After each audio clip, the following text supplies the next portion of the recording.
तो क्लास कैसे हैं आप लोग। स्वागत है आपका कैलविन और मैं उमरीद आपके सामने हाजिर हूं आपकी 10th क्लास का पॉलिटिकल साइंस का बड़ा ही शानदार चैप्टर लेके जिसका नाम है पावर शेयरिंग। और भाई साहब ये पावर शेयरिंग हम एक शॉर्ट में कंप्लीट करेंगे, यानी एक शॉर्ट में पूरा चैप्टर कंप्लीट।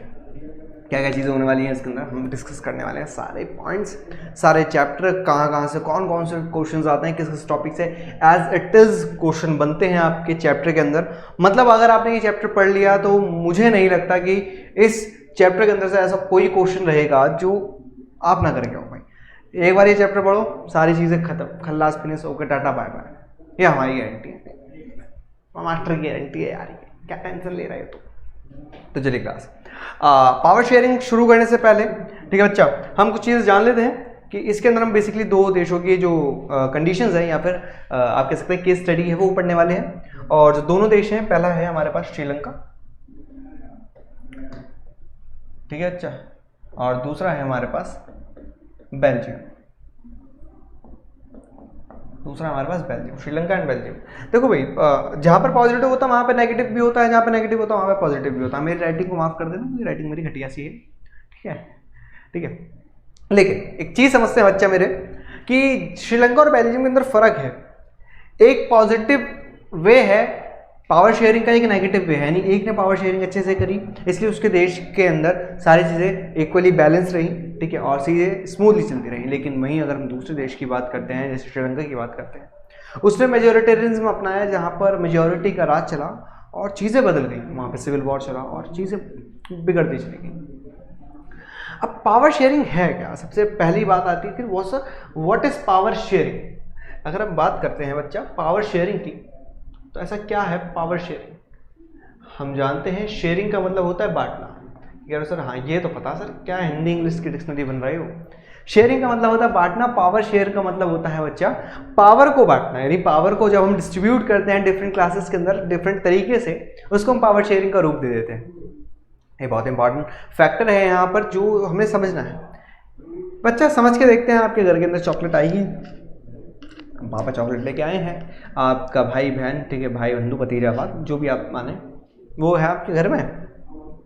लेकिन ये चीज़ हो जाती है कि आप जाते हैं, आप सारी चॉकलेट उठा लेते हैं क्योंकि आप घर में बड़े हैं छोटे हैं जो भी आप हैं, तो आप ज़्यादा चॉकलेट ले लेते हैं और छोटे वाले बड़े भाई को मिलती है कम।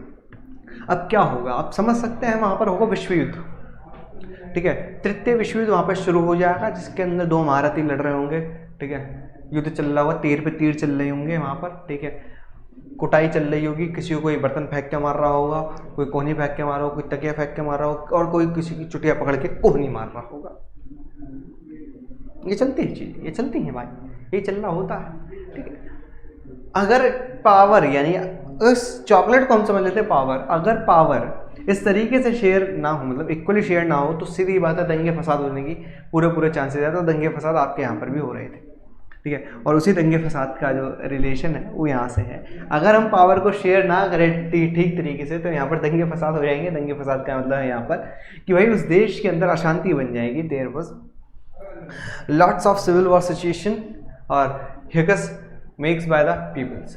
क्लियर, समझते हैं कि ऐसे किस तरीके से हम पावर को शेयर करें कि सभी लोग फायदे में रहें, किसी को नुकसान ना हो, किसी को फायदा, मतलब ऐसा ना हो कि किसी को लगा यार हमें तो कुछ मिला ही नहीं। जैसे अगर आप घर के बड़े हैं तो आपको लगता होगा यार अभी तो कोई इज्जत ही नहीं, छोटे वालों को सब प्यार करते हैं, और आप छोटे हैं तो आप कहते होंगे बड़े भाई को तो कुछ कहते नहीं, सब मुझे चिल्लाते रहते हैं पढ़ने के लिए। तो दोनों को कुछ ना कुछ लग रहा होता तो आप कह सकते हैं कि दोनों को ऐसा लगता है कि हम है ही नहीं, हमें बाहर से उठा के लाया गया है। तो पावर शेयर का मतलब है पावर को इक्वली डिस्ट्रीब्यूट करना, ताकि हर एक पर्सन, हर एक सोसाइटी के व्यक्ति के पास पावर इस तरीके से मिल जाए कि उसको बेगानेपन का एहसास ना हो, वो एलियनेटेड फील ना करे। क्लियर, चलिए क्लास स्टार्ट करते हैं हम अपना चैप्टर। और बेसिकली हमने पता कर लिया कि हमें दो देशों के बारे में पढ़ना है। चल, जो आइडिया है पावर शेयर को naturally link to the democracy, वो डेमोक्रेसी से लिंक है। डेमोक्रेसी से किस तरीके से लिंक है सर, डेमोक्रेसी से किस तरीके से लिंक है आप ये बता दें। डेमोक्रेसी से लिंक का मतलब यहाँ पर मेरा बच्चा है ये है कि भाई पावर जब शेयर होती है, पावर शेयर के अंदर सभी को इक्वल पावर मिलती है, और इक्वल पावर डेमोक्रेसी का सबसे बड़ा पार्ट है, क्योंकि डेमोक्रेसी क्या कहती है, टू सर्व और to distribute the things equally, distribute the things equally.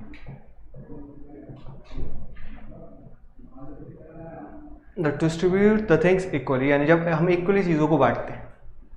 Democracy के अंदर लोग अपनी सरकार को खुद चुनते हैं ताकि वो उनके लिए काम करे, वो किसी और के लिए काम ना करे। भाई मैंने अपनी सरकार को चुना है, मैंने अपने नेता को चुना, वो इसलिए चुना है भाई मैं मेरे हिसाब से काम करो, मेरे हिसाब से मतलब भाई मैं, आपने जो प्रॉब्लम बताई वो मेरी जेन्युइन प्रॉब्लम है और मैं जानता हूँ कि आप ही मेरी प्रॉब्लम सॉल्व कर सकते हैं, तो भाई आप आओ मेरी प्रॉब्लम सॉल्व करो, चीज़ें बदलो। लेकिन ऐसा बहुत रेयर केसेस में होता है कि आपकी बात सुनी नहीं जाती, आपकी बात सुनी नहीं जाती। क्लियर? बहुत सारी जो सोसाइटीज़ हैं वो जो पूरी दुनिया में है, are having diversity based on religion, ठीक है। वो बहुत सारी जो सोसाइटी है, ठीक है, वो रीजन पे बेस है, रेस पे है, कास्ट पे है, लैंग्वेज पे। हम जानते हैं जाति, धर्म, लिंग, पता नहीं किस किस के आधार पे हमारा समाज बटा हुआ है। हमारे पूरे समाज के अंदर अगर भारत की बात करें, बेसिकली इंडिया की बात करें, तो आप जानते हैं there are different caste, different societies, different religions, ठीक है। दुनिया के जितने दुनिया में रिलीजन नहीं है उससे ज़्यादा तो भारत में पाए जाते हैं। आपको भारत में हर तरीके का रिलीजन मिलेगा जो दुनिया में पाया जा रहा है, ठीक है। भारत के अंदर सबसे ज़्यादा लैंग्वेजेस पाई जाती हैं, लैंग्वेजेस तो नहीं, ठीक है, डायलेक्ट्स पाए जाते हैं इंडिया के अंदर बहुत सारे, ठीक है। हमारे यहाँ पे हमने समाज को अलग अलग तरीके से वर्गीकृत कर रखा है। अब क्या सिर्फ ये भारत में है? नहीं बेटा, ये सिर्फ ये भारत का सिस्टम नहीं है, भारत के अलावा भी बहुत जगह वो सिस्टम है। भारत से आगे भी अगर हम सिस्टम्स देखें, जैसे अगर हम बेल्जियम की बात करते हैं, बेल्जियम के अंदर भी लैंग्वेज के बेसिस पे चीज़ें बटी हैं, ठीक है। अगर हम श्रीलंका की बात करते हैं तो श्रीलंका के ऊपर धर्म के आधार पर या फिर लैंग्वेज के आधार पर चीज़ें बटी। तो अगर हम हमेशा ये सोचें कि भाई नहीं यार इंडिया के अंदर भी ये, इंडिया के अंदर ही बंटवारा सा चलता है समाज का, नहीं। आप जानते हैं अमेरिका के अंदर एक रिजाइम चलता है जिसको ब्लैक और वाइट का जो रिजाइम चलते हैं, ठीक है, ब्लैक लाइफ मैटर, पिछले कुछ पहले आंदोलन भी चला। ये सब क्या है? ये सब यही है मेरे बच्चा, कि भाई हर जगह प्रॉब्लम है, क्योंकि सोसाइटी के अंदर each and every person have their different aspects, सबके अपने अपने एस्पेक्ट्स हैं, सब अपने अपने तरीके से सोचते हैं चीज़ों को और वो उसी तरीके से काम करते हैं। Clear? Therefore, the due respect should be given to all the diverse groups and views that exist in the society.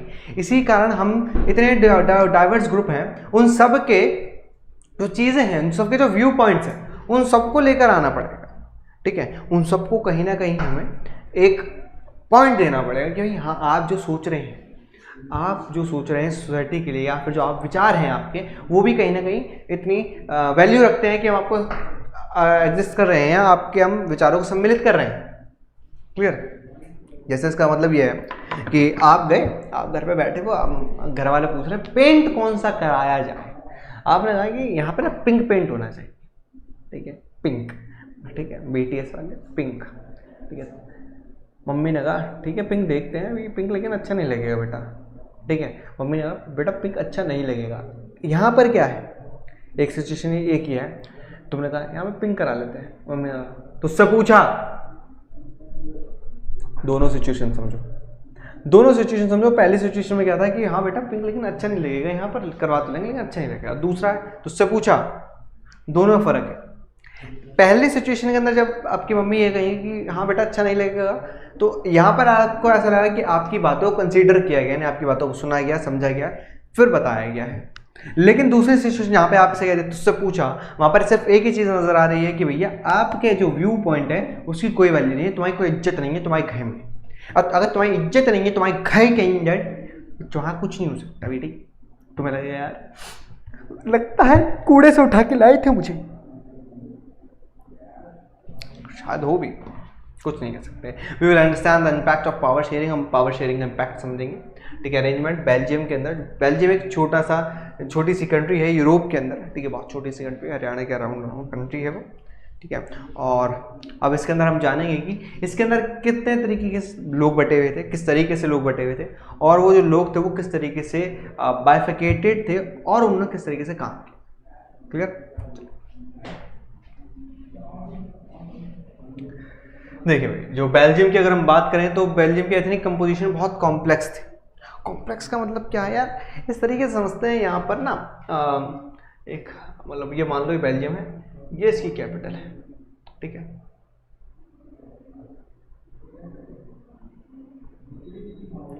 ये इसकी कैपिटल है।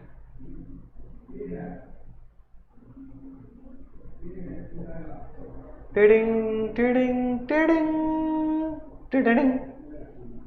सर ये क्या बना दिया आपने, गोला सा कुछ अच्छा सा लग रहा है, बड़ा मेरे बच्चे। अरे कहाँ को चला होगा यूरा। ठीक, यहाँ पर अब चीज समझते हैं। यहाँ पर पूरे देश के अंदर जो मेजॉरिटी में थे वो उसकी कैपिटल में आके माइनॉरिटी में बन जाते हैं, और जो उसकी कैपिटल में माइनॉरिटी थी वो पूरे देश में आके मेजॉरिटी बन जाती है। जैसे एक चीज़ समझते हैं बेटा, आप इसके अंदर लाइन पढ़ते हैं फिर समझते हैं। जैसे its population around 1 crore, 1 crore के अराउंड उसकी पॉपुलेशन थी। 1 करोड़ के अराउंड पॉपुलेशन, ज़्यादा बड़ी पॉपुलेशन नहीं है, इससे ज़्यादा तो भारत में पता नहीं कितने राज्यों की पॉपुलेशन है। अगर इंडिया से कंपैरिजन भी इंडिया से दे रखा आपके बुक के फर्स्ट पेज पे, इस साइड देखेंगे आप फर्स्ट पैराग्राफ के अंदर, ठीक है। तो लाइन की 3rd या 4th से स्टार्टिंग है कि भाई हरियाणा से कंपैरिजन कर रखा है दोनों देशों का। जो 59% पॉपुलेशन थी वो फ्लेमिश रीजन में रहती थी। कहाँ रहती थी बच्चा? फ्लेमिश रीजन में रहती थी, और डच बोलती थी। क्या बोलती थी मेरे बच्चे? डच बोलती थी, डच भाषा। यानी ये भाषा के आधार पर वर्गीकृत थे। हमने अभी जाना कि जो सोसाइटी है वो अलग अलग तरीके से वर्गीकृत होती है, यानी बटी हुई होती है। कुछ भाषा के आधार पे, कुछ धर्म के आधार पे, कुछ रेसिस के आधार पे, कुछ अलग अलग तरीके से, ठीक है। धर्म, भाषा, लिंग, समुदाय, संप्रदाय, अलग अलग तरीके से हम बटे हुए होते हैं। तो ये भाषा के आधार पर बटा हुए थे। और जो 40% पीपल थे वो वेलेनिया रीजन में रहते थे और फ्रेंच बोलते थे। अब आप कहेंगे सर ऐसा है, ये 40 और 59 मिलाकर तो 99% हो रहा, 1% कहाँ है? Where is 1%? Where is 1% sir? Where is 1%? 1% is here, 1% is here. Who speaks German? Who speaks German? ये जर्मन बोलते थे बच्चा, ये जर्मन बोलते थे 1% लोग। अब ये अभी एक इलाके की बात हो रही है। देखो 59% पॉपुलेशन किसकी है? डच की, ठीक है। 40% किसकी है? फ्रेंच की। लेकिन अगर हम कैपिटल की बात करते हैं, कैपिटल ब्रुसेल्स, यानी बेल्जियम की कैपिटल आती है ब्रुसेल्स, और उसमें 80% फ्रेंच बोल रहे हैं। अरे सर ये तो धोखा हो गया, आपने सही कहा था। जो डच भाषी, ठीक है, या फिर जो फ्रेंच भाषी, यहाँ पर जो फ्रेंच भाषा कहते हैं वो जो 40% में जो मिनिमम है, जो मेजॉरिटी में नहीं माइनॉरिटी में है, जो माइनॉरिटी कम्युनिटी है यहाँ पर, वो यहाँ पर आके मेजॉरिटी बन जाती है कैपिटल में आके। और जो यहाँ पर मेजॉरिटी थी वो यहाँ पर आके माइनॉरिटी बन जाती है। मतलब वक्त बदल दिया, हालात बदल दिए, यू नो दैट मीम। तो ये धोखा हो जाता है इनके साथ। ऐसा क्या, मतलब ऐसा क्या नहीं था, मतलब बहुत सारी कंडीशंस हो जाती हैं कि भाई एक जगह पे लोग कंसंट्रेटेड ज़्यादा होते हैं, एक जगह पे लोग कंसंट्रेटेड कम होते हैं, ठीक है। उसी बीच में चीज़ चल रही थी। अब चीज़ चल रही है आराम से।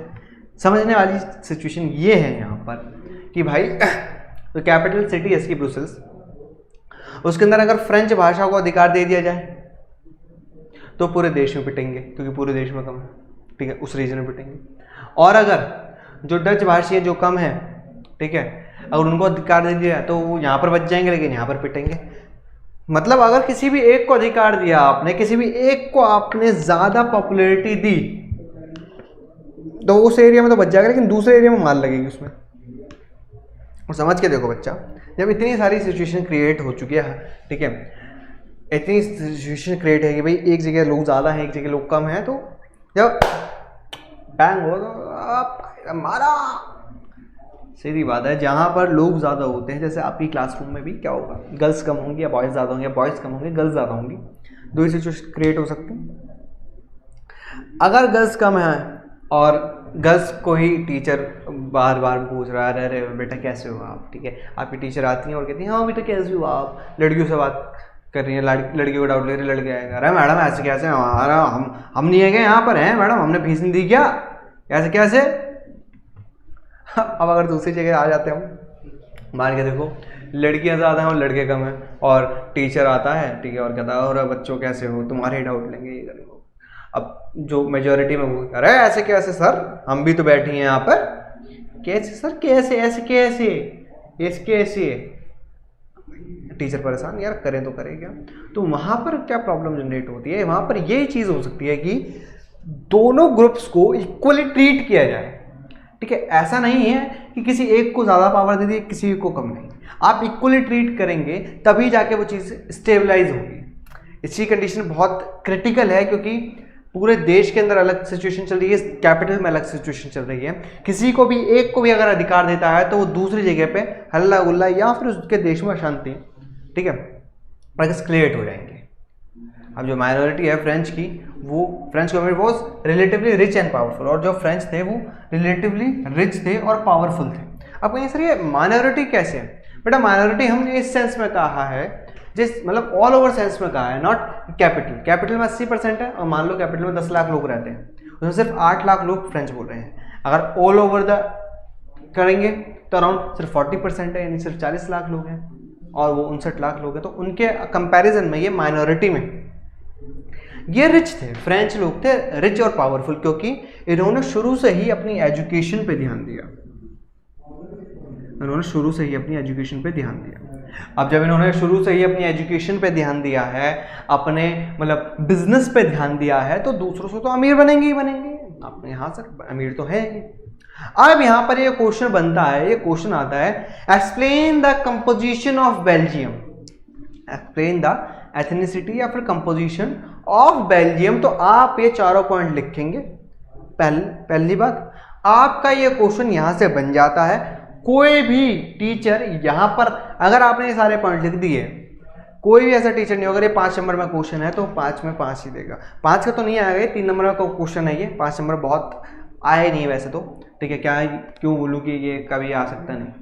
बेल्जियम का अगर क्वेश्चन आता है, क्वेश्चन यही बनता है कि एथनिक कंपोजिशन समझा दो बेल्जियम की। आप ये चारों पॉइंट लिखेंगे और आपका आंसर क्लियर हो जाएगा। क्लियर? अब चलते हैं आगे की तरफ और बेल्जियम को और अच्छे से समझते हैं।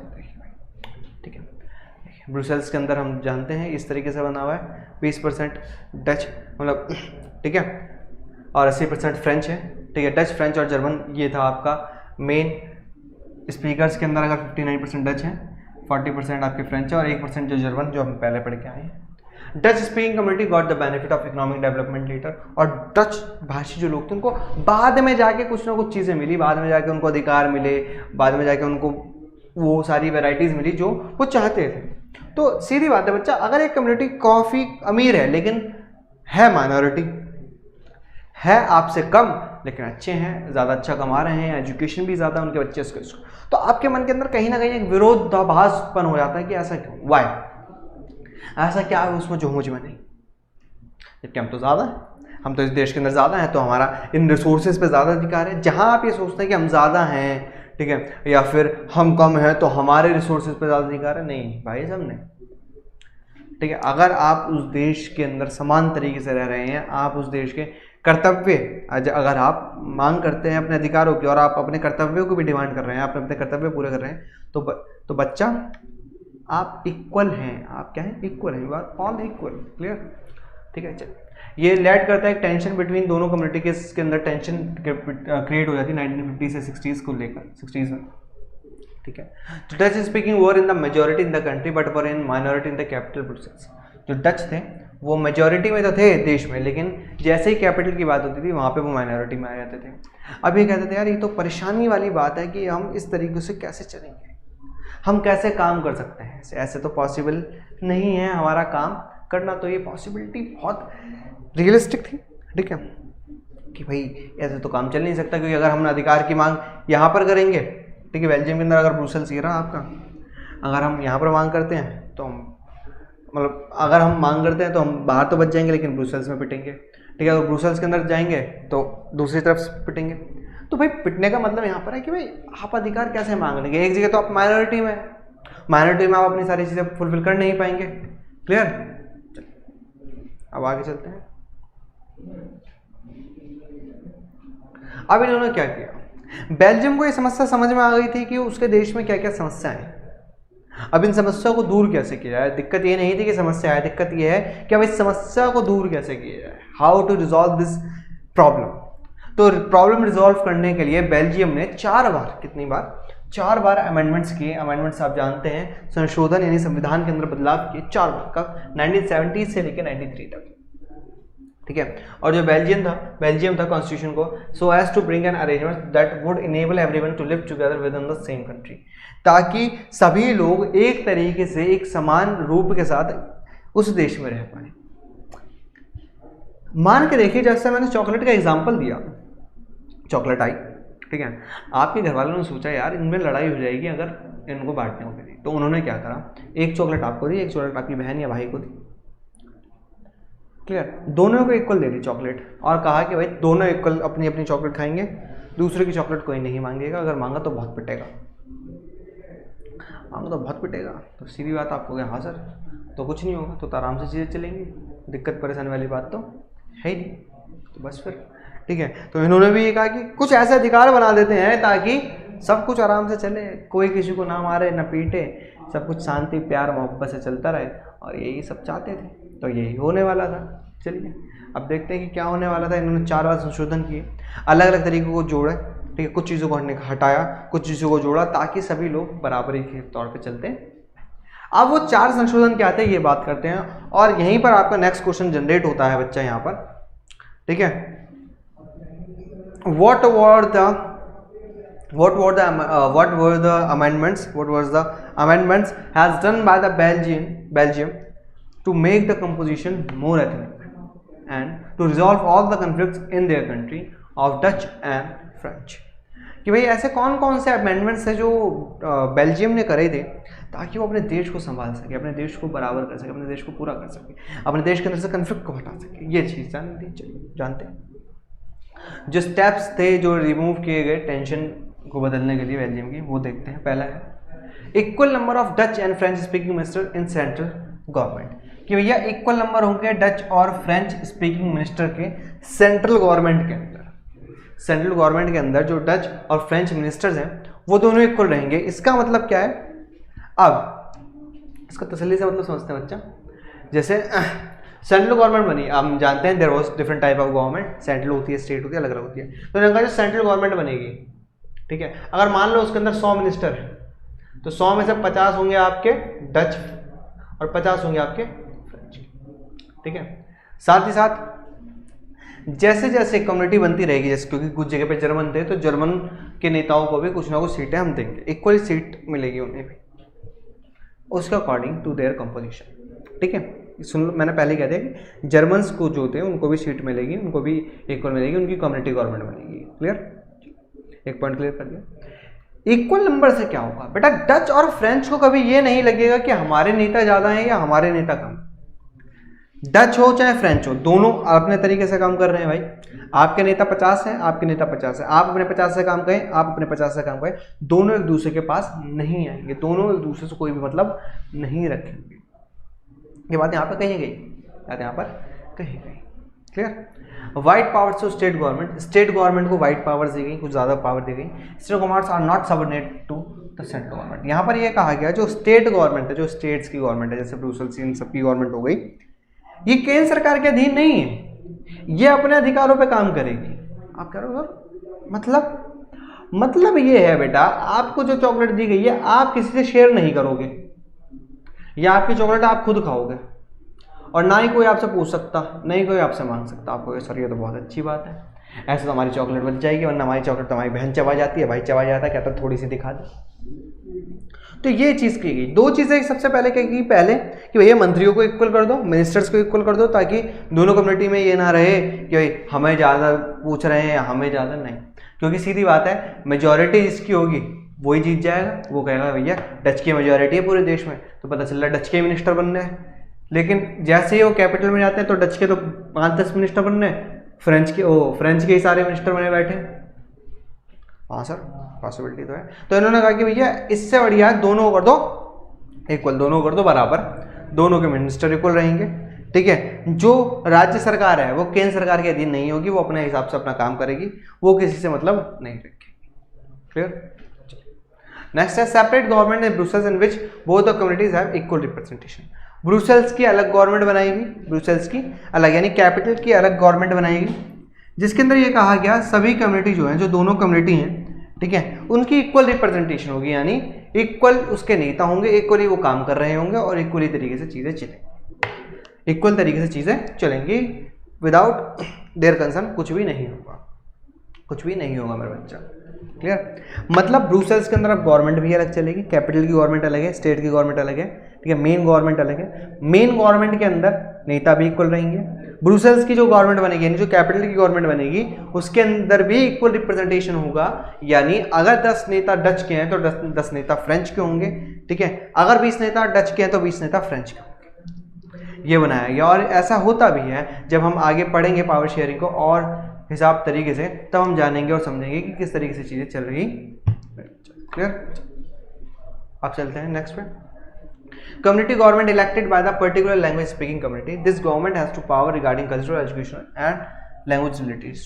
इन्होंने कम्युनिटी गवर्नमेंट की बात करी। किसकी बात करी? कम्युनिटी गवर्नमेंट की बात करी। कम्युनिटी गवर्नमेंट का मतलब क्या है? कम्युनिटी होती है वो समाज, वो सोसाइटी जो पर्टिकुलर मतलब एक सोसाइटी के अंदर रहने वाली कम्युनिटी जो या तो कोई एक पर्टिकुलर भाषा बोलती है या एक मतलब एक धर्म को फॉलो करती है, उसको कम्युनिटी कहते हैं। समाज, हर एक समाज के यानी डच की और फ्रेंच की इन्होंने भाषा के आधार पर बांटा था, तो बेटा डच और फ्रेंच दोनों की गवर्नमेंट अलग रहेगी, दोनों की गवर्नमेंट अलग रहेगी, ठीक है। डच भाषा के जो नेता हैं वो सिर्फ डच भाषा के लोगों के लिए काम कर सकते हैं और डच भाषा के एजुकेशनल और बाकी सारी चीज़ों में पार्टिसिपेट कर सकते हैं। लेकिन अगर हम बात करते हैं फ्रेंच लोगों की, तो जो फ्रेंच भाषा के जो लोग हैं वो भी सिर्फ फ्रेंच के अंदर लोगों को पार्टिसिपेट कर सकते हैं, वो किसी और में पार्टिसिपेट नहीं करेंगे। क्लियर? मतलब यहाँ पे चीज़ समझते हैं, डच वाले सिर्फ डच के साथ काम करेंगे, फ्रेंच वाले सिर्फ फ्रेंच के लिए काम करेंगे। डच वाले फ्रेंच के अंदर, ठीक है, हस्तक्षेप नहीं करेंगे, फ्रेंच भाषा के लोग डच भाषा में नहीं करेंगे। यानी सीधी सी बात है, किसी को दूसरे से मतलब नहीं है। आपको अपनी भाषा के लिए काम करना है, अपने भाषा के राज्य के लोगों के लिए काम करना है, तो सिर्फ आप अपनी भाषा के लोगों के लिए काम करेंगे। आप दूसरी भाषा के अंदर हस्तक्षेप नहीं करेंगे कि उसके अंदर एजुकेशन सिस्टम ऐसा है, उसके अंदर भाषा ऐसी है, उसके कल्चरल रिलेटेड इशू, उससे कोई मतलब नहीं है। वो आग लगा रहे हैं, लगाने दो, उससे मतलब आपको नहीं है। आप अपने लैंग्वेज के लोगों को देखें बस। फ्रेंच भाषा के लोग, आप अपनी एजुकेशन का जिम्मा संभालें, आप अपने लोगों के लिए काम करें। फ्रेंच वाले फ्रेंच के लिए काम कर रहे हैं, डच वाले डच के लिए काम कर रहे हैं, दोनों एक दूसरे से कभी भी इंटरसेक्ट नहीं करेंगे, ना ही एक दूसरे में इंटरफेयर करेंगे कि भाई हमारी भाषा अच्छी है, आपकी भाषा बुरी है। नहीं, आप अपना काम करें, हम अपना काम कर रहे हैं। और इस तरीके से बेल्जियम ने अपने देश के अंदर सिविल वॉर होने से बचा ली और अपने देश की जो कम्युनिटीज़ थी उनको इक्वल रखा ताकि वो इक्वली ट्रीट कर सकें और इक्वली तरीके से चल सके मेरे भाई। क्लियर? अब चलते हैं थोड़ा और आगे। अब यहाँ तक ये वाला क्वेश्चन आता है कि भाई पावर शेयरिंग किस तरीके से पार्टिसिपेट हुआ बेल्जियम के अंदर, तो 2 क्वेश्चन निकलते हैं इस टॉपिक से। बेल्जियम से भी 2 क्वेश्चन निकलेंगे बच्चा, श्रीलंका से भी 2 क्वेश्चन निकलेंगे, फिर इसके बाद 2 क्वेश्चन अलग से निकलते हैं, यानी 6 क्वेश्चन बनते हैं इस टोटल चैप्टर में। 6 के 6 जो क्वेश्चन है वो यहीं से क्लियर हो जाएंगे, तो कोई दिक्कत वाली बात है नहीं। क्लियर? अब बात करते हैं हम श्रीलंका की। आप जानते हैं अगर इंडिया की बात करें तो अगर इंडिया का जो लोअर पार्ट है, ठीक है, उसके इधर की साइड श्रीलंका पड़ता है, और अगर हम इसको और बड़ा करके देखें तो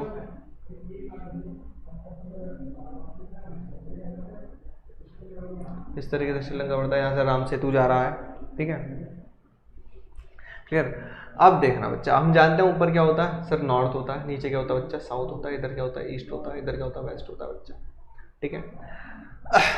अब इधर तमिलनाडु की साइड जो है, यहीं पर जो कंपोजिशन है वो तमिल्स की है। बेसिकली तमिलनाडु इंडिया में इधर पड़ता है, तो इधर ही कंपोजिशन है तमिल्स की। तो अगर हम मैप के अकॉर्डिंग देखेंगे तो ये नॉर्थ ईस्ट वाला इलाका पड़ता है, तो नॉर्थ ईस्ट के अंदर है, कंसंट्रेटेड है।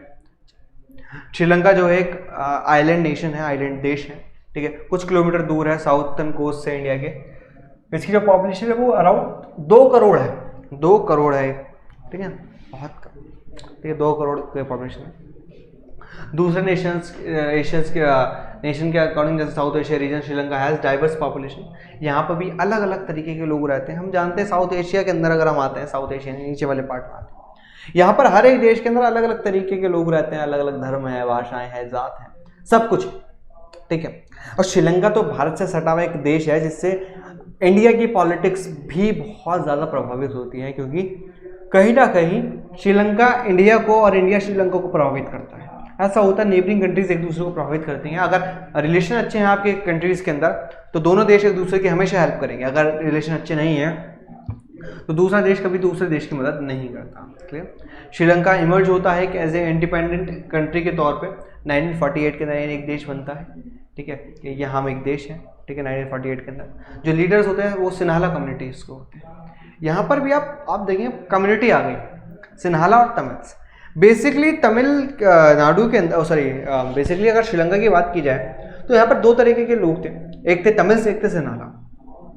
सिन्हाला बेसिकली श्रीलंका के लोग थे जो श्रीलंका के अंदर रहते थे, और तमिल्स थे जो तमिलनाडु इंडिया की साइड से गए थे। तमिल्स के अंदर भी कुछ ऐसे थे जो इंडियन तमिल्स थे और कुछ श्रीलंकन तमिल्स थे।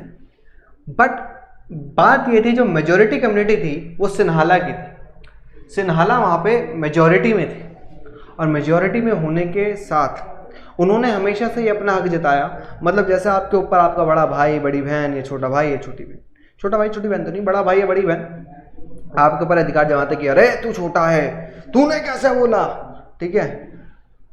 तो ये वाली चीज़ यहाँ पे चलती है, ठीक है। और उन्होंने डोमिनेंस रखा, उन्होंने कहा कि भाई हमेशा डोमिनेंस ही रहेगी, जैसा हम हैं तो वैसा रहेगा चीज़ें। तो मतलब फालतू अगर बोलो तो हमें कोहनी पड़ेगी, क्योंकि हम मेजोरिटी में हैं, हमें ज़्यादा, जहाँ हम ज़्यादा होंगे वहाँ तुम नहीं बोल सकते। They secured dominance over government by virtue on their majority। उन्होंने सरकार पर अधिकार जमा दिया ये सोचकर कि भैया हम हैं मेजॉरिटी में, और मेजॉरिटी कम्युनिटी के हिसाब से ही सरकारें चलेंगी। अगर मेजॉरिटी कम्युनिटी के हिसाब से सरकार नहीं चली तो सरकार को हम गिरा देंगे। अब इन्होंने कुछ संविधान बनाए, जो इनका कॉन्स्टिट्यूशन बना वो इस तरीके से था कि उस कॉन्स्टिट्यूशन ने बहुत सारी चीज़ें बदल दी इस देश की, और उस कॉन्स्टिट्यूशन के बदलते ही चीज़ें बिखरने लगी और चीज़ें बदलने भी लगी, बदलने और बिखरने लगी। इस तरीके से समझते हैं बच्चा कि सारी चीज़ें खराब हो गई। इन्होंने सारे के सारे अधिकार दे दिए मेजॉरिटी को, और मेजॉरिटी सीधी बात है माइनॉरिटी के ऊपर अधिकार करने लगी, और माइनॉरिटी कहीं से कहीं तक भी मेजॉरिटी के साथ नहीं रही। माइनॉरिटी ने कहा कि हमें भी अधिकार मिलने चाहिए, हमें भी वो चीज़ें मिलनी चाहिए जो आपको मिली हैं, लेकिन मेजॉरिटी ने कहा ऐसा नहीं हो सकता, ई ना चौल पे ई ना हो सकता, ठीक है, क्योंकि हम मेजॉरिटी में हैं और सारी चीज़ें हमारे हिसाब से चलेंगी, तुम्हारे हिसाब से नहीं चलेगी, तुम हो ही कौन, हु आर यू। तो हु आर यू वाला हिसाब किताब यहाँ पर चला। क्लियर। हु आर यू, तो हु आर यू यहाँ पर चलता रहा। क्लियर।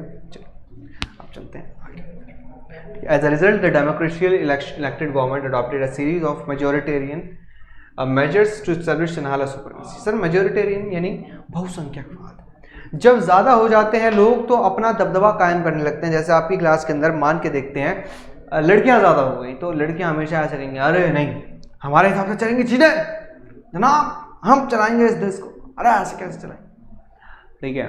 तो भाई मेजॉरिटेरियनिज्म फैलने लगा और सिन्हाला सुप्रीमेसी होने लगी। यानी सुप्रीमेसी का मतलब होता है एक अधिकार, भैया हम ही हम हैं, तुम हो कौन भाई। तो यहाँ पर क्वेश्चन आता है कि श्रीलंका का जो जातीय समीकरण है, एथनिक कंपोजिशन है, वो समझें। तो यहाँ पर ये चीज़ लिखेंगे आप, ठीक है, समझ रहे हो। और मेजॉरिटेरिज्म फैला और सिन्हाला सुप्रीमेसी बढ़ती चली गई। सिन्हाला सुप्रीमेसी इस तरीके से बढ़ी कि सिन्हालाओं ने सारी चीज़ें अपने कंट्रोल में ले ली। वहाँ की नेशनल लैंग्वेज, वहाँ की गवर्नमेंट, वहाँ के स्कूल, वहाँ के कॉलेजेस, वहाँ की जॉब्स, हर एक चीज़ किसके अंडर आ गई, श्रीलंका के अंडर आ गई। क्लियर। देखिए जैसे अगर हम बात करते हैं तो सिन्हालास, ठीक है, श्रीलंकन तमिल, इंडियन तमिल, मुस्लिम्स, ठीक है। ये अगर श्रीलंका का जाफना वाला स्टेट है कोलंबो, ठीक है, एमडी। अगर हम देखेंगे तो श्रीलंकन जो तमिल्स है वो बेसिकली आप जानते ही, देखिए इस वाले में नॉर्थ और नॉर्थ ईस्ट पार्ट के अंदर कंसंट्रेटेड है, और इंडियन तमिल इस वाले पार्ट में कंसंट्रेटेड है, ठीक है। अब आपको एक चीज़ याद रखनी है बच्चा कि जब श्रीलंका के अंदर ये सारी प्रॉब्लम्स जनरेट हुई तो श्रीलंका के जो तमिल लोग थे, जो तमिल्स थे, उन्होंने कहा कि यार हमारे चीज़ें दे दो, ठीक है। लेकिन श्रीलंका के जो मेजॉरिटी थी, ठीक है, उन्होंने बात ही मैंने कहा ऐसे कैसे देते हैं, ऐसे कैसे देते, तुम हो कौन, तुम हो ही कौन जो तुम्हें हम ये सारी चीज़ें, कहा यार हम इस देश के नागरिक, क्या हम कैसे मान लो तुम इस देश के नागरिक हो। कहता अच्छा भाई। तो एक व्यक्ति हुआ इसका नाम था V Prabhakaran, LTTE, liberation of tiger and Tamil लिटेज जिसे कहते हैं, LTTE। लिबरेशन ऑफ टाइगर तमिलन, वो एक ये फंक्शन बनाते हैं LTT का। एक LTT का ऐसा ग्रुप होता है जो हिंसक यानी हिंसा से अपने अधिकारों की मांग करता है और पूरे श्रीलंका के अंदर हिंसा को बढ़ावा देता है, और वहीं पे सिविल वॉर का मेन रीज़न बनता है वी प्रभाकरण। ठीक है, बहुत सारी मूवीज़ भी बनी हैं उनके ऊपर। ठीक है, कि भाई वी प्रभाकरण कैसे थे, ठीक है, किस तरीके से उन्होंने बॉम्ब्स बनाए, सिविल वॉर कैसे करी, कितने लोग मारे, ये सब तो आप चाहें देख सकते हैं। बट अगर आप इसको पढ़ेंगे तो 12th के अंदर हमें ये पढ़ना है, जब श्रीलंका के साथ इंडियन रिलेशंस पढ़ेंगे, इंडिया रिलेशन विद श्रीलंका, तो इसके अंदर हम जानेंगे। ठीक है बच्चा,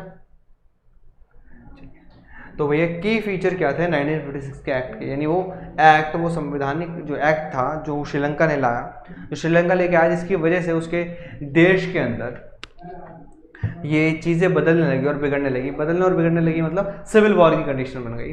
तो ऐसा क्या था इसके अंदर, ऐसा क्या था भाई? सबसे पहले इन्होंने कहा स्टेट प्रोटेक्शन ऑफ बुद्धिज्म, कि स्टेट जो है बुद्धिज्म को प्रोटेक्ट करेगा, हिंदुज्म जैनिज्म इन सबको नहीं। अरे बुद्धिज्म को क्यों सर? क्योंकि बेटा सिन्हाला जो कम्युनिटी थी वो बेसिकली किस में बिलीव करती थी? सिन्हाला कम्युनिटी बिलीव ही बुद्धिज्म करती थी। तो बुद्धिज्म को बचाने का या फॉस्टर करने का जो मेन मकसद था वो यही था कि हम सिन्हाला कम्युनिटी को बढ़ाएं, सिन्हाला कम्युनिटी को बढ़ाएं। क्लियर? सेकंड पॉइंट आता है Sinhala applicants were preferred for university position and government job, यानी अगर गवर्नमेंट जॉब के अंदर कोई जाएगा तो वो कौन जाएगा? सिन्हाला जाएगा, कोई और नहीं जाएगा। सिन्हाला ही लोग होंगे जो सारी चीज़ें करेंगे, सिन्हाला ही लोग होंगे जिसको गवर्नमेंट जॉब मिलेगी, जिसको स्कूल में एडमिशन मिलेंगे, जिसको गवर्नमेंट जॉब, गवर्नमेंट कॉलेजेस के अंदर एडमिशन मिलेगा। यानी तमिल लोगों को कुछ भी नहीं मिलेगा। आप कहेंगे सर तमिल लोगों को कुछ भी नहीं मिलेगा, यानी उस देश पे अधिकार है ही नहीं तमिल्स का। ये सीधे सीधे ये एक्ट यही बता रहा था, और इस एक्ट के चलते बहुत सारे तमिल्स को गुस्सा भी आया कि यार ये ऐसे कैसे चल रहा है, ऐसा ये कैसे चल रहा है। चलिए next, Sinhala was recognised the only official language, thus Tamil language was disregarded. Sinhala जो भाषा थी, जो सिन्हाला भाषा थी, सिर्फ उसी को ऑफिशियल लैंग्वेज कहा गया कि भैया सिन्हाला लैंग्वेज को हम ऑफिशियल लैंग्वेज मानेंगे, कोई और लैंग्वेज यहाँ पर रन ही नहीं करेगी, नहीं काम नहीं करेगी। आपने कहा है सर सिन्हाला लैंग्वेज वहाँ पे था, तमिल लैंग्वेज थे, यानी जो तमिल्स थे उनको ना तो उनकी लैंग्वेज को कुछ माना गया, ना ही वहाँ के मतलब धर्म को उनके माना गया तमिल्स लोगों के। ठीक है, ना ही उनको जॉब्स मिली, ना ही स्कूल कॉलेज कहीं भी एडमिशन नहीं मिला, यानी सारी चीज़ों से वो बेरुख रहे। अब समझने वाली बात यहाँ पर ये है कि भाई इतनी सारी सिचुएशन हो गई तो भाई गुस्सा नहीं आएगा। आप एक देश के अंदर रह रहे हैं, आप काम कर रहे हैं, उस देश के रहते हैं, लेकिन आपकी भाषा को डिसरिगार्ड कर दिया जाता है। भैया तुम्हारी भाषा क्या है, तुम बाहर में हो, तो हम कोई तुम्हारी भाषा को नहीं मानते। आप कहते हैं कि आप हमारे देश में रहते हो, हम नहीं मानते कि आप हमारे देश के नागरिक हो। सिर्फ गवर्नमेंट जॉब्स के अंदर सिन्हाला जाएंगे, गवर्नमेंट जॉब्स उन्हीं को मिलेंगी, गवर्नमेंट कॉलेजेस में वो पढ़ेंगे, और सरकार के अंदर भी सिर्फ और सिर्फ सिन्हाला लोग आएंगे, आप लोग नहीं आएंगे। आपका धर्म, हम आपके धर्म को नहीं मानते, सिर्फ बुद्धिज्म को अगर आप मानते तो अच्छी बात है, वरना बुद्धिज्म पे आ जाइए। सिर्फ भाषा के आधार पे ये सारी चीज़ें चल रही थी तो लोगों को गुस्सा नहीं आएगा, सर गुस्सा तो बहुत आएगा, क्योंकि ये जो लॉ था, ये जो कानून था, ये कानून मेजोरिटेरिज्म को प्रमोट कर रहा है, यानी बहुसंख्यकवाद को प्रमोट कर रहा है, जो बहुत मुश्किल काम। बहुत मुश्किल कैसे है? ये बहुत मुश्किल इस तरीके से है क्योंकि यहाँ पर सिर्फ और सिर्फ एक ही चीज़ की बात हो रही है, एक ही धर्म की बात हो रही है, एक ही भाषा के लोगों की बात हो रही है, बाकी सबको फेंक दिया गया है। क्लियर? अब इसका इम्पैक्ट बहुत बुरा होता है श्रीलंका पे। ठीक है, श्रीलंका पे इस पर इफेक्ट बहुत बुरा होता है। All these measures coming one after another, कि एक के बाद ये सारे मेजर्स लिए गए। Gradually increase the feeling of the alienation. इसी बीच जो श्रीलंका के जो तमिल थे, एक के बाद ये सारी चीज़ें होती रही तो श्रीलंका के तमिल्स को लगा यार ये तो हमारा देश है ही नहीं, हम तो लगता है हम दूसरे देश के नागरिक हैं, क्योंकि अगर ये हमारा देश होता हमें कुछ ना कुछ तो अधिकार देता, ये तो हमें अधिकार ही नहीं दे रहा है। ठीक है, The distrust between the two communities turned into widespread conflict and soon it turned into a civil war.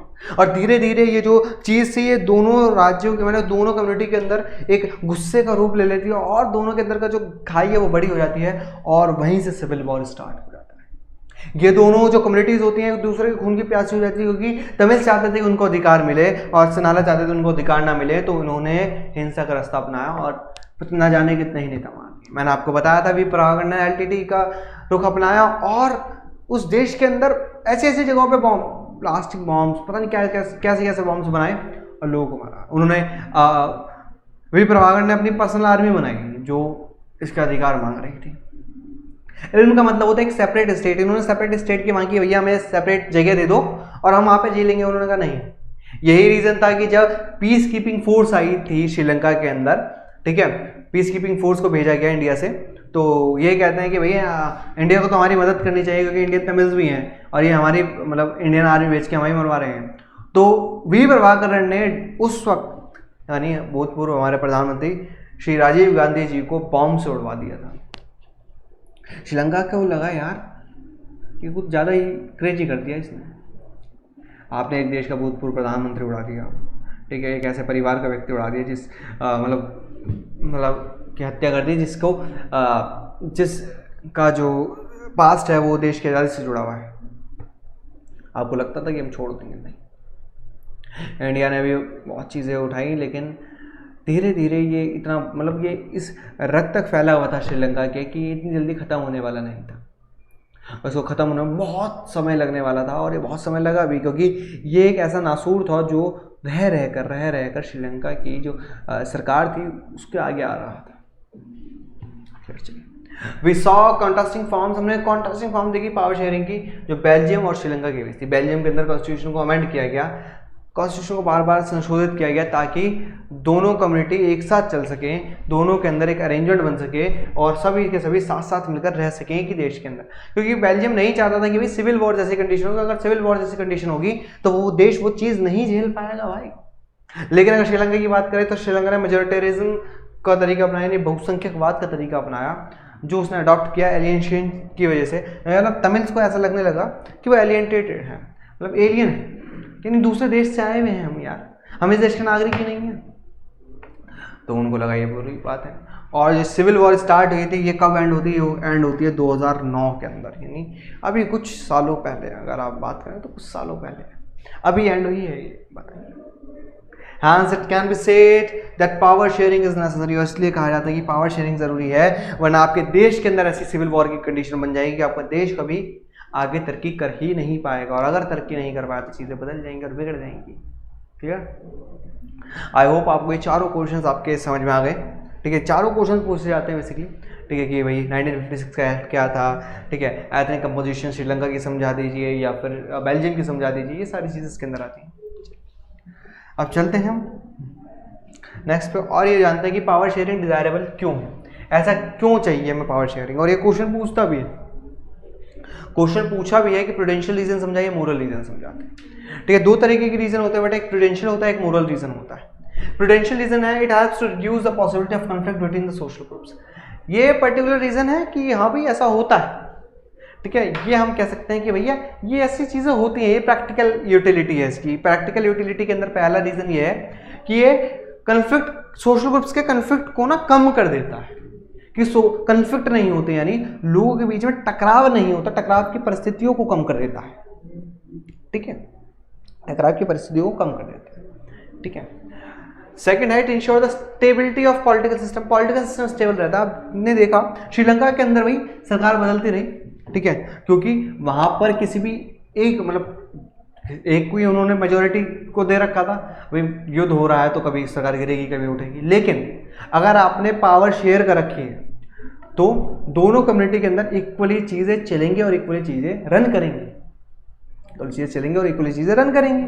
सीधी बात है। अगर हम बेल्जियम की बात करें, वहां पे सरकार गिर सकती है? नहीं गिर सकती। स्टेबलाइज गवर्नमेंट है, क्यों? क्योंकि दोनों कम्युनिटी के लोग हैं वहां पर। ठीक है, कन्फ्लिक्ट को कम कर दिया। बेल्जियम के अंदर जो कन्फ्लिक्ट बढ़ रहा था उसको शांत किया गया, अमेंड किया गया कॉन्स्टिट्यूशन, ताकि दोनों कम्युनिटी इक्वली चल सके। लेकिन श्रीलंका में ऐसा नहीं हुआ। श्रीलंका के अंदर तो एक कम्युनिटी को उठाया, उसको कह दिया अरे तुम सभी के सब, अरे तुम राजा बाकी तो चोर है, तो वहां पे सिविल वॉर हुई। अगर मोरल रीजन की बात करते हैं, नैतिक कारणों की बात करते हैं, ये वेरी स्पिरिट ऑफ डेमोक्रेसी, यानी डेमोक्रेसी की एक आत्मा है। ठीक है, डेमोक्रेसी इसके बिना नहीं चल सकती। डेमोक्रेसी का मतलब ही है कि पावर शेयर हो, पावर डिस्ट्रीब्यूट हो, किसी की एक के पास पावर कंसंट्रेट ना हो, यानी एक ही व्यक्ति के पास सारी पावर ना हो, सबके पास अलग अलग पावर बटी हुई हो। ठीक है, it provides the legitimacy of the government, ठीक है, ये एक गवर्नमेंट को इस तरीके से बनाती है जहाँ पर वो रूल्स और रेगुलेशन पे काम करे, किसी भी एक को बेनिफिट ना दे, सभी के लिए इक्वल ट्रीटमेंट की बात करे और इक्वली ट्रीट करे और इक्वली चीज़ों से चले। ये मोरल रीजन है, क्लियर। प्रूडेंशियल रीजन क्या आता है, स्टेबल गवर्नमेंट मिलती है हमें, ठीक है, कन्फ्लिक्ट को खत्म करता है। मोरल रीजन क्या आता है कि भैया लोकतंत्र की आत्मा है, इसके बिना लोकतंत्र किसी काम का नहीं है, क्लियर। और दूसरा लेजिटिमेसी ऑफ गवर्नमेंट, यानी सरकार जो है जिम्मेदार बनती है, सरकार जिम्मेदारी की तरफ से अपने सभी नागरिकों के लिए काम करती है, किसी भी एक के साथ भेदभाव नहीं करती, सभी को इक्वल लेकर चलती है, क्लियर।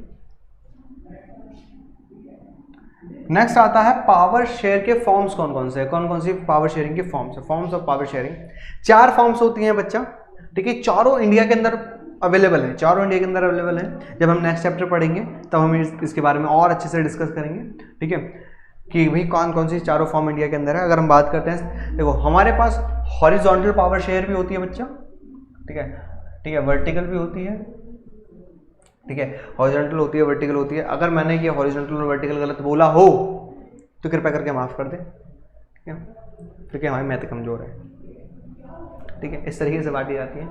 चलिए अगर हम वर्टिकल की बात करते हैं, ठीक है, वर्टिकल जो डिस्ट्रीब्यूशन है वो है सेंट्रल गवर्नमेंट, स्टेट और लोकल गवर्नमेंट, यानी ये वाला हमारे पास वर्टिकल है, ठीक है, और ये हॉरिजॉन्टल है, ठीक है। तो ये वाला जो वर्टिकल डिस्ट्रीब्यूशन होता है, ठीक है, ये किस तरीके से होता है, इस पर टॉप पे होती है हमारे पास सेंट्रल गवर्नमेंट, सबसे नीचे होती है हमारे पास स्टेट गवर्नमेंट और सबसे लास्ट में होती है हमारे पास लोकल गवर्नमेंट। यानी हम टॉप से बॉटम में आते हैं या बॉटम से टॉप में जाते हैं। सेंट्रल गवर्नमेंट पूरे देश को देखती है, स्टेट गवर्नमेंट एक राज्य को देखती है, लोकल गवर्नमेंट एक पर्टिकुलर एरिया को देखती है। यानी अपना पावर डिवाइड कर रखी है, ठीक है, सेंट्रल गवर्नमेंट के पास अपनी पावर होती है, स्टेट के पास अपनी पावर होती है, लोकल के पास अपनी पावर होती है। अगर आपके यहाँ पे रोड टूट गया तो ऐसा नहीं सीधे जाएंगे, अरे मोदी जी रोड बनाओ, भाई क्या बात होगी, आप निगम पार्षद के पास जाओगे, भाई साहब रोड बनाओ, ठीक है, आपको नौकरी नहीं मिल रही, आप सीएम के पास जाओगे, आपको सिलेंडर महंगा हो गया तो मोदी जी के पास जाओ, क्योंकि हर एक लेवल के पास गवर्नमेंट है, हर एक लेवल के पास अपने अपने अधिकार है, ठीक है। अब हॉरिजॉन्टल डिस्ट्रीब्यूशन की बात करते हैं। हॉरिजॉन्टल आप जानते हैं, हॉरिजॉन्टल 3 तरीके से बढ़ता है बच्चा, ठीक है, लेजिस्लेचर, ठीक है, एग्जीक्यूटिव और जुडिशरी। इसके अंदर भैया लेजिस्लेचर का काम होता है बच्चा कानून बनाना, which makes the law, legislature कानून बनाता है, एग्जीक्यूटिव उसको लागू करता है और जुडिशरी उसकी देखरेख करती है कि भैया सब कानून सही चल रहे हैं, किसी का संविधान के अधिकारों का हनन तो नहीं किया, ऐसा तो नहीं है, सरकार अपने हिसाब से मन कर रहा है उस हिसाब से कानून बना रही है, नहीं। इस तरीके से अगर हम पावर डिवाइड करते हैं तो एक दूसरे के ऊपर चेक एंड बैलेंस का काम करते हैं।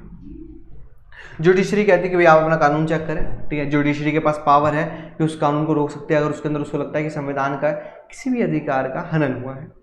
एग्जीक्यूटिव भी सेम काम करते हैं, लेजिस्लेचर भी वैसे ही काम करती है, ठीक है। लेजिस्लेचर कानून बनाती है, लेकिन लेजिस्लेचर के अंदर हम जानते हैं हमारे पास पार्लियामेंट्री सिस्टम है, तो हमारे पास क्या है, लोकसभा है, राज्यसभा है, ठीक है, और प्रेसिडेंट है। अगर हम देश की बात करते हैं, अगर स्टेट की बात करते हैं तो हमारे पास विधानसभा है, विधान परिषद है, और वहाँ पे LG यानी लेफ्टिनेंट गवर्नर है, वो उससे पास होता है कानून। यानी अलग अलग तरीके से हम पावर बांट के चल रहे हैं, क्लियर। अब आता है power also shared among the different social groups. अलग अलग सोशल ग्रुप्स के अंदर भी पावर शेयर की जाती है। रिलीजियस लिंग्विस्टिक ग्रुप्स, जैसे कम्युनिटी गवर्नमेंट बनाई थी बेल्जियम ने, हमने देखा था बेल्जियम के अंदर डच की गवर्नमेंट अलग थी, ठीक है, फ्रेंच भाषी की गवर्नमेंट अलग थी। ये क्या है, पर्टिकुलर एक ग्रुप को उसकी गवर्नमेंट दे दी, यानी ग्रुप को पावर दे दी कि ये आप इसके हिसाब से काम करेंगे, इसके हिसाब से काम चलेगा, क्लियर। या फिर आप एक चीज़ समझ के देखते हैं, हम कम्युनिटी गवर्नमेंट को हम भी जानते हैं कि पर्टिकुलर कम्युनिटी की एक गवर्नमेंट बन जाती है। कम्युनिटी जो होती है हमने कम्युनिटी के, जैसे हम बहुत सारी ऐसी हमारे पास पार्टी है, ठीक है, जो पर्टिकुलर कम्युनिटी के बेस पे बनाएगी, जैसे BSP बहुजन समाजवादी पार्टी है, ठीक है, ये SC ST या OBC के अधिकारों की बात करती है, तो पर्टिकुलर कम्युनिटी की बात करती है, तो कम्युनिटी गवर्नमेंट के अंदर ये बन जाती है। बेल्जियम के अंदर डच और फ्रेंच भाषा के जो लोग थे वो सिर्फ डच और फ्रेंच भाषा के लोगों के लिए अधिकारों की बात कर सकते हैं, उनके अधिकारों की चीज़ें देख सकते हैं, चाहे एजुकेशन से रिलेटेड हो चाहे बाकी चीज़ों से रिलेटेड, उन्हें बाकी सबसे मतलब नहीं है, क्लियर। नेक्स्ट है, लास्ट है, power sharing among social groups, pressure groups and political parties. Power political groups में शेयर होती है, हम जानते हैं there was political groups just like in India, there was various political groups, clear, ठीक है। और यहाँ पे पार्टीज भी हैं, जैसे आप पॉलिटिकल पार्टीज के अंदर अगर हम बात करें, BJP है, ठीक है, कांग्रेस है, NSP है, और सॉरी एनसीपी है, क्लियर, आम आदमी पार्टी है, बीएसपी है, समाजवादी पार्टी है, महाराष्ट्र के अंदर पार्टीज हैं और शिवसेना है, ठीक है। ये सारी पार्टीज के अंदर हमने बांट दिए चीज़ों को, पावर अलग अलग तरीके से शेयर हो रही है। यहाँ पर पावर हमने बांट दी गवर्नमेंट के बेसिस पे, यहाँ पर बांट दी कानून बनाने के बेसिस पे, यहाँ पर बांट दी कि भाई कम्युनिटी है और वो उस कम्युनिटी के हिसाब से चलेगी। यहाँ पर हमने पावर बांट दी भैया सोशल ग्रुप्स में, पॉलिटिकल ग्रुप, पार्टीज में। प्रेशर ग्रुप्स क्या होते हैं? प्रेशर ग्रुप्स होते हैं बेटा जो गवर्नमेंट पे किसी एक पर्टिकुलर टॉपिक को लेकर प्रेशर जनरेट करते हैं, प्रेशर बनाते हैं, और जब वो काम पूरा हो जाता है वो गायब हो जाते हैं। इनका काम ही प्रेशर बनाना होता है। जैसे मान के देखो, आपको किसी पार्टी में जाना है और आपके पापा ने मना कर दिया कि नहीं जाएगा, तो तुम मम्मी के पास जाते हो, मम्मी मैं तो मम्मी जाने दो, सारे जा रहे हैं। जैसे ही पापा कहते हैं ठीक है, तो भैया उस प्रेशर ग्रुप का यानी मम्मी का काम हो जाता है खत्म, तुम भगते हुए निकल जाते हो, भगते। तो वही प्रेशर ग्रुप का काम है। जब तक चीज़ें सही चल रही है वो प्रेशर ग्रुप काम करेगा, जब तक चीज़ें मतलब जब तक उसका टॉपिक है तब तक तो वो कहेगा यार हम बताएंगे कैसे कैसे कैसे, और जहाँ उसका काम खत्म वो गोली उड़ाएगा। क्लियर? और यहाँ पर दो वर्ड्स और पढ़ते हैं हम, एक होता है सिविल वॉर, एक होता है मेजोरिटेरिज्म। सिविल वॉर का मतलब होता है एक वायलेंट कन्फ्लिक्ट। वायलेंट कन्फ्लिक्ट का मतलब है कि भैया लड़ाई वड़ाई हो रही है, ठीक है, हिंसक प्रवृत्ति के जो लोग हैं वो आ चुके हैं, कुछ अपोजिंग ग्रुप हैं जो एक कंट्री के अंदर रहते हैं, और intense that it appears like a war, और ये वॉर की तरह लगता है। मतलब एक ही देश में रहने वाले दो या दो से अधिक जो ग्रुप्स होते हैं उसके अंदर लड़ाई बच जाती है, ठीक है, लड़ाई वड़ाई खिंच जाती है, एकदम मार कुटाई चल जाती है और वायलेंस बढ़ जाता है। तो ऐसा लगता है कि ये वॉर हो गई, नहीं युद्ध छिड़ चुका है। और इसी कंडीशन को क्या कहते हैं बच्चा? इसी कंडीशन को हम सिविल वॉर कहते हैं। सिविल का मतलब होता है घर के अंदर, सिविल वॉर यानी घर के अंदर। जैसे याद है तुम्हें एवेंजर सिविल वॉर, उसके अंदर आपस में लड़ जाते हैं दो ग्रुप बना के, तो वो सिविल वॉर इसलिए रखा है नाम। सिविल वॉर का मतलब ये होता है कि आपस में गुद गएंगे, आपस में ऐसे क्या सारा मार देंगे, ऐसे मार देंगे तुम, तो बढ़ गए आपस में। मेजोरिटेरिज्म का मतलब होता है एक बिलीव होता है कि मेजोरिटी जो कम्युनिटी है वो एबल है रूल करने के लिए एक सेंचुरी के अंदर in whichever way it wants, कि भैया एक देश के अंदर किसी भी सदी के अंदर किसी भी जगह पर मेजोरिटी अपने हिसाब से रूल करे, मेजोरिटी अपने हिसाब से रूल करेगी जिस हिसाब से वो चाहे। उसे नहीं मतलब कि भैया माइनॉरिटी की क्या ज़रूरत है, माइनॉरिटी की क्या नीड्स है, उसे नहीं पता। By describing the wishes and needs, ठीक है, ऑफ माइनॉरिटी, कि माइनॉरिटी की नीड क्या है, ज़रूरत क्या है, उसे मतलब नहीं। अरे हम जिएंगे मस्ती में, आग लगे मस्ती में यार, भाई मस्ती में, आग लगे मस्ती में। तो मेजोरिटी अपने हिसाब से जीते, उसे नहीं मतलब उसके देश में क्या चल रहा है, माइनॉरिटी को क्या नीड है, उसे कोई मतलब नहीं। उसे ये पता है मेरा अधिकार मिले बहुत है, मेरा अधिकार बेस्ट है, उससे अच्छा मुझे और कुछ नहीं चाहिए। क्लियर? तो ये आपका चैप्टर है बेटा, यहाँ पर होता है फिनिश, ठीक। और यहाँ पर ये चैप्टर फिनिश हो गया है। तो मिलेंगे आपसे नेक्स्ट क्लास में, नेक्स्ट वीडियो के अंदर। तब तक के लिए okay tata bye bye, love you too guys. मिलते हैं आपसे नेक्स्ट वन शॉट।